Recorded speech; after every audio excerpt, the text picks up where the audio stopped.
यावेळेस मी विचार केलेला बर्थडेला काहीतरी डिफरंट करायचं. सो सकाळी सकाळी आम्ही निघालेलो 7:30च्या अराउंड, कारण आमची 9ची फ्लाईट होती आणि आम्ही फ्लाईट पकडली नवी मुंबई एअरपोर्टवरून. This is my second time that I am going from Navi Mumbai airport. Overall हे एअरपोर्ट मला आवडलं, बट थोडा अंधार वाटत होता. मे बी त्यांचे अजून शॉप्स वगैरे स्टार्ट होणार असतील, सो त्यांना अजून डेव्हलप करायचं असेल. बट ओव्हरऑल मला नवी मुंबई एअरपोर्ट खूप आवडलं. तुम्ही जात असाल तर कीप इन माइंड की तिकडे नेटवर्क जास्त नाहीये, सो त्यांचं वायफाय चालू असतं, so you can use that. आमचं चेक इन वगैरे सगळं झालं, फ्लाईट पकडली आणि आम्ही डिरेक्टली पोहोचलेलो कोइंबतूर. पण तुम्हाला कळलंच असेल की आम्ही कुठे जाणार आहोत. मी पोहोचणार होती ईशा फाउंडेशन मध्ये आणि तिकडे पोहोचेपर्यंत 1 वाजला असता. सो आम्हाला ब्रेकफास्ट करून जायचं होतं. सो ऑन द वे आम्ही एक हॉटेल बघितलं, तिथे बसलो, बट अनफॉर्च्युनेटली तिकडे पण सिलेंडरचा प्रॉब्लेम होता. सो लिमिटेड क्वांटिटीज मिळत होत्या. मी घेतलेले सांबार राईस आणि स्वप्नेली घेतलेली बिर्याणी, विच वॉज बिर्याणी लेस आणि खिचडी जास्त होती. बट ते खाल्लं, त्याच्यानंतर आम्ही थोडीशी फिल्टर कॉफी प्यायलो आणि हे स्वीट्स ट्राय केले. Mysore pak was good, but ते बालुशाही समथिंग होतं, ते मला नाही आवडलं.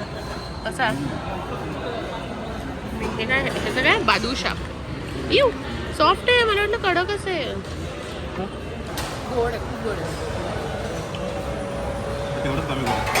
तिथून आम्ही कॅब केलेली ईशा फाउंडेशनसाठी आणि ऑन द वे इतकं छान आणि पीसफुल दिसत होतं. कोकोनट ट्रीज होते, ग्रीनरी होती. ऑलमोस्ट 1.5 ते 2 तासानंतर आम्ही पोहोचलेलो ईशा फाउंडेशनमध्ये. पुढे आम्ही काय केलं आणि कसे गेलो ते तुम्हाला उद्याच्या व्लॉगमध्ये कळेल. Thank you for watching. बाय.